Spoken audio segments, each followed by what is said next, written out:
તો મારા mummy papa આજની તારીખે બધા એવું કે ફૂલ તોફાની. એટલે મારા ત્યાં પેલા તમને ખબર છે બહુ બંક મારો તો ડિટેન લિસ્ટમાં તમારું નામ આવી જાય, તો મારું પણ નામ આવ્યું અને મને કે પેરેન્ટ્સના નંબર આપો, ઘરે વાત કરીએ. અને મને ખબર નથી શું વાત થઈ, મને પછી બોલાવી, વાંધો નહીં તમે બંક મારી શકો છો. એટલે મેં કીધું આ કંઈક અજીબ થયું એમ.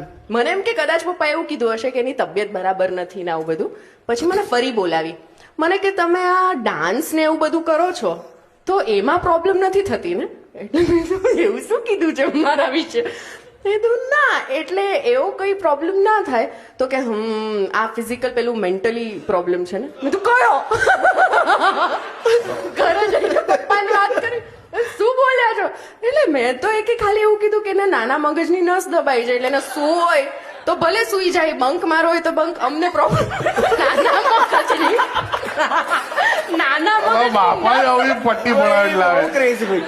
નાના મગજની નસ દબાઈ એટલે શું? કાંઈક તો સારું. એટલે પેલા ડીન સામેથી કહે છે કે અચ્છા એ મેન્ટલી આ તો ડાન્સ ને બધું ફિઝિકલી એટલે એમાં કઈ પ્રોબ્લેમ નહીં થતી હોય. પછી અમારે છે ને અમે લોકો 3 લંચ બોક્સ લઈ જતા, એક ચાલુ ક્લાસ પર છુપાઈને ખાવા માટે અને એક લંચમાં અને એક પછી એ ઓફિસ છે હા બંક મારી ત્યારે. તો અમારું એ ચાલતું રહેતું ને હું પકડાઈ એક દિવસ. એ દિવસે મમ્મીને ફોન ગયો કે આ ચાલુ ક્લાસે નાસ્તા કરે છે. હવે આ બી ફની. બીજા દિવસે મને જોવે છે સર પણ કઈ જ ના બોલે. પછી મેં મમ્મીને પૂછ્યું, મેં શું કીધું તે? તો કે મેં તો કીધું કે જો ભૂખ લાગી હોય તો તમારું ફોકસ ના રહે. તો છોકરાઓ ખાય છે પણ એટલીસ્ટ એ લોકો ભૂખ્યા તો નથી એમ.